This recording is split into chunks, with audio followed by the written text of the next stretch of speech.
Hello and welcome to the Information Advice and Support Services training package on SEN support in school. My name is Lorna Crawford and I am a Shropshire IASS officer. If you've got any questions as you go through the training, then just let us know. You can email us at ias@cabshropshire.org.uk and then we'll get back to you with answers to any of your queries. We're going to be finding out about the meaning of special educational needs support, or SEN support as it will be referred to generally throughout the video, what the law says about SEN support, how SEN support works in schools, how it's identified, how you can work best with school, and then where to find out about more information. And just to let you know as well that this video looks at children and young people in school and college, but there is another very good video by my colleague Becky who's done a different online training video which covers SEND in the early years, and that would be helpful for anyone whose child is not at school yet, and you can find that on our website. The definition of SEN support can be found in the SEND Code of Practice published in January 2015. That's the statutory guidance published by the Department of Education, and in paragraph 6.44 it says, where a pupil is identified as having SEN, schools should take action to remove barriers to learning and put effective special educational provision in place. So in the training we're going to look at how SEN is identified, what schools should be doing to remove the barriers to learning, and what special educational provision is and how that can look. All pupils attending school or college are entitled to receive a level of teaching which accommodates for individual needs. Schools and colleges should differentiate the curriculum to enable all pupils to access it. So what that really means is that not all children learn in the same way or at the same rate, so the curriculum needs to be adapted or differentiated to the pace and method of those children's different learning styles. So if your child has had the differentiated approach for some time and hasn't made the progress that might be expected, then it may be that they have a special educational need. And SEN support is the help schools should be putting in to support learners with additional needs. So where a child is making less than expected progress, even though they may be being given support, then it may be that external specialists like educational psychologists or speech and language therapists and occupational therapists may at that point become involved. SEN support should include planning and preparation for the transitions between phases of education. So that might be from nursery to primary school, and then primary to secondary school, and then possibly on to college. And that also includes preparation for adult life, and that can start from year 9. So that's something that's being planned, from quite a young age.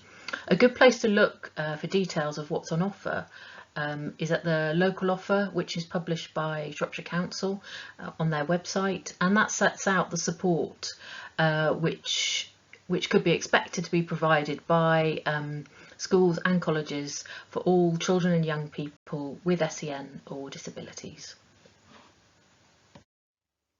A child or young person who can be described as having SEN if they have a learning difficulty or disability which calls for special educational provision to be made for him or her. The term special educational needs is used to describe learning difficulties or disabilities that make it harder for children to learn than most children of the same age. Children with SEN are likely to need extra or just different help than that given to other children of the same age. In the SEND Code of Practice, which is the statutory guidance which I referred to earlier, there are 4 broad areas of need which are set out, and there's an overview of these that should be planned for. And the 4 areas that's divided into are communication and interaction, cognition and learning, social, emotional and mental health difficulties, and then sensory and/or physical needs. So what that really makes clear is that SEN is not always about a child's academic attainment. Some children may have other barriers to participation in education, and that's a really important thing to take from that definition of special educational needs. The term special educational provision is something you'll hear quite a lot throughout the training, so I think it's a good idea to have a look at that and see what that means. Special educational provision is referred to again in the statutory guidance as any educational or training provision that's additional to or different from that made generally for other children or young people of the same age. So what happens is schools gather information, they do assessments, they speak to the parents of a child and to the child themselves, and then they put in help to support them to progress as a result of looking at the information that they've gathered, and that's the special educational provision. As I say, it should involve pupils and parents, so their views and help is an intrinsic part of the whole process. And in those discussions that you have with the school, that should involve agreeing outcomes with the parents and the pupil and the school together, and then looking for so that you agree the outcomes and then looking at the next steps after that, and then that can all be recorded in notes, so there's something for the school and the parents to refer back to. The people involved usually will be the class teacher and someone called the SENCO, which is short for the Special Educational Needs Coordinator, who will be the teacher in the school who takes responsibility for all the children with SEN. And they will consider all the information gathered by the school about the pupil's progress, and they'll look at national data and national expectations of progress. And then the school may find that they need to put in place more specialised assessments from external agencies if there are children who have higher needs when the SEN support's been put in, if they feel there hasn't been any progress. And it's really important for the children and young people with SEN that they should be able to engage in all the school activities alongside children who don't have SEN, and that the support should be put in place for them to do that. SEN support can take lots of different forms, so it could be a special learning programme for your child, or it may involve one-to-one support from a teacher, or for a small group of children. It could involve making or changing materials and equipment, working with your child in a small group for a specific subject or topic they find difficult, or it may be as simple as observing your child in class or at break and taking down notes for records, just to observe how they interact with other children and how they progress as they go through school. It's often the case that the parent may be the first person to notice that their child may have special educational needs. So if you think your child does have SEN and may need SEN support at school, it's helpful to think about what your next steps would be. And the first thing we would suggest is that you talk to the school and explain your concerns. Often the first person to speak to would be their class teacher to see if they've noticed anything, or to ask them to just be aware of your concerns. And then after that, may also be helpful to talk to the SENCO, the Special Educational Needs Coordinator. And probably the best way of doing this is approaching the school, offering to work with them. And so you can have a sort of combined constructive approach from parents and school to see how you can support your child. And if it's for a college, then often that would be, it's not necessarily a SENCO, it may well be the student and additional learning support team, which is called something slightly different, but they will have information about that on the college website. So that could be a helpful place to look. You could also talk to the school about whether your child has been involved in any types of assessment.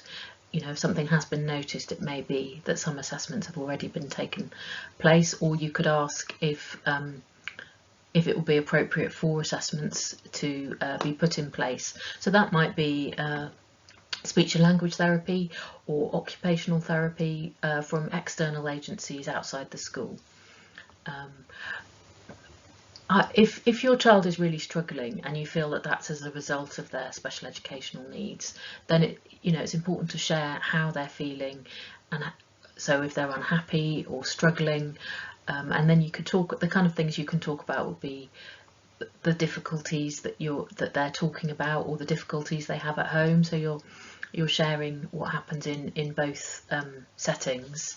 You could talk about their strengths and what they enjoy doing, and that could maybe be incorporated into how the support is put in place. And you could talk about what works for you at home, the kind of support and approaches that you find helpful. And it's really important as well that you talk to the school about what your child says about their difficulties, because those words can be very powerful, what the actual words that your child has used, and it can tell everybody a lot about how they're feeling and possibly how they can be supported. And another thing that may be helpful is to put all your concerns in an email to the school before and ask for a meeting at the same time, so the school are then aware of what your concerns are, and then that will give them a chance to speak to other members of staff, class teachers or subject teachers, and pull together information which may be helpful in any meeting in any meeting that you where you start off talking about if any further steps are needed to be taken to see if they do have special educational needs. And you can also prepare yourself for that meeting and bring together all your concerns. If you've put them all in an email, then it makes it easier for everyone to have a conversation to start off with. If you've arranged a school meeting and you're thinking about what to do beforehand, what you can do to help, because you know your child best, you will actually have really important information to share with the school, and you probably use strategies that you're not even really aware of that help your child at home and support them to live their everyday life more easily. And it can be really straightforward things that you don't really think about, but that have over time become something very important in your child's life. So it may be something as simple as giving them a 5-minute warning or a 10-minute warning before something different happens in their day, or before they have to leave to go somewhere. So something as simple as that can actually be quite helpful for school. So if you have a think about all the small things that help at home, that may be useful for the school. And it's quite helpful for the child if the same strategies you'll be using are being used both at home and at school. It's less confusing, really. So it's about really thinking about information that may be helpful to the school that you can share and may be really supportive for the school, and you can set up a positive communication with the school where you're both talking to each other about what will best support your child, with their interests always at the centre. And you might want to think about which questions you would like answered. So things that you may want to think about: the progress your child's been making, if there is already some support in place, you may want to ask what the progress is about that, and if it's having the impact that school were hoping for. And you can talk about what you feel needs to be improved or changed for your child, and what would really help them. And you could also give some examples of times when you think your child has needed more support. But these meetings really can sort of set the tone for your relationship with the school. And if you can, even if you feel at some times that the school maybe could have handled something differently, if you can try and think about it in a positive way, so both the school and the parents and you as parents are working for your child, the best communication will lead to the best outcomes really for your child. But sometimes the relationship can be difficult if there's a disagreement. Might be about the rate of progress or the kind of support they're receiving. but the more you talk and communicate, then the more progress that is likely to take place for your child, because you'll be able to put in the most appropriate support, and you can also be reassured that school do understand and are taking into account your concerns.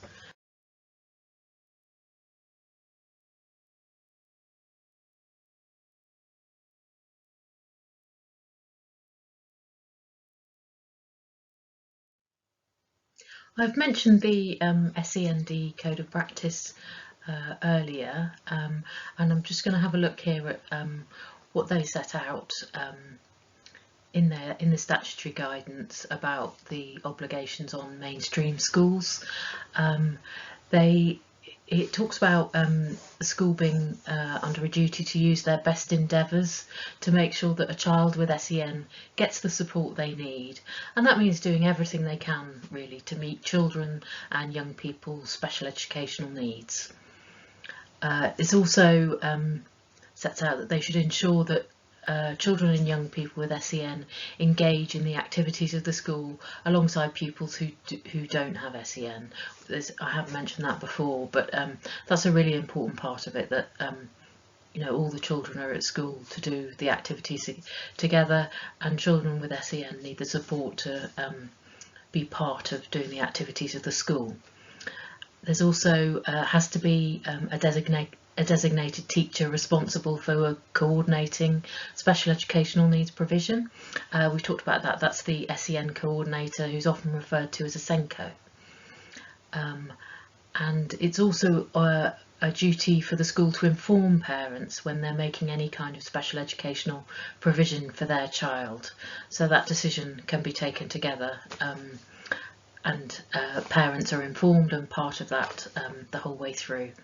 It's also important to know that every school must prepare an SEN information report and make sure that that's available on the school's website for anybody to look into. And the information report sets out what the school does for children with SEN, and often breaks that down into what they do around the 4 broad areas of need, and that can be a really informative document and it can help you talk to the school about what kind of support can be put in place, and it's a good tool for making decisions about next steps that you and the school may want to take for your child to support them.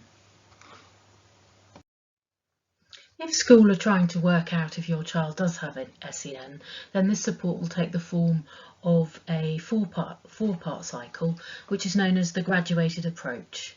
This includes assess, plan, do, review, which can be referred to as APDR, and usually there are several cycles of ADPR before external specialists are involved at all. So assessing, that's when the teaching staff should work with the SEN coordinator to assess your child's needs so that they can put in place the right support for your child in school. When planning, it's when the school decides that your child needs SEN support. They must tell you about it, and they should agree with you the outcomes that will be set and what help will be provided, and then a date for progress to be reviewed. Doing, that's when your child's class or subject teacher, who's responsible for the work that's done with your child, puts in place the plan that's been agreed, and then they also work closely with any teaching assistants or specialist staff who are involved.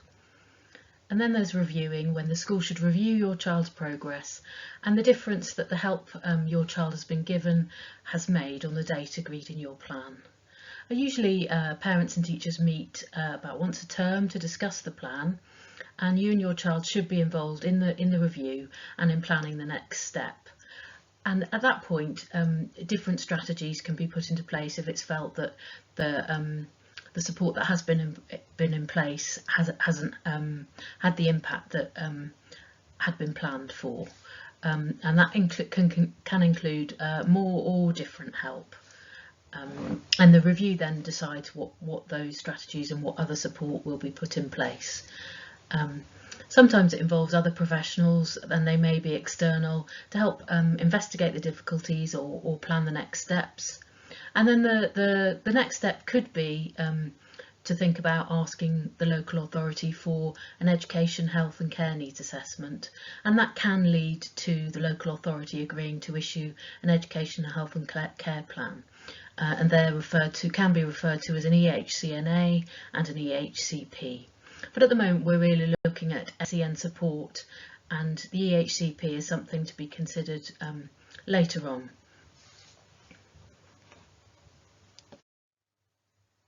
That concludes our training. I hope you found it helpful. If you have any questions, please email us at iass@cabshropshire.org.uk. The last slide coming after this one has links to information and resources relating to what we've talked about in the training. And we also have other online training videos on our website. So if you'd like to have a look at those, they may also be helpful. Thank you for listening.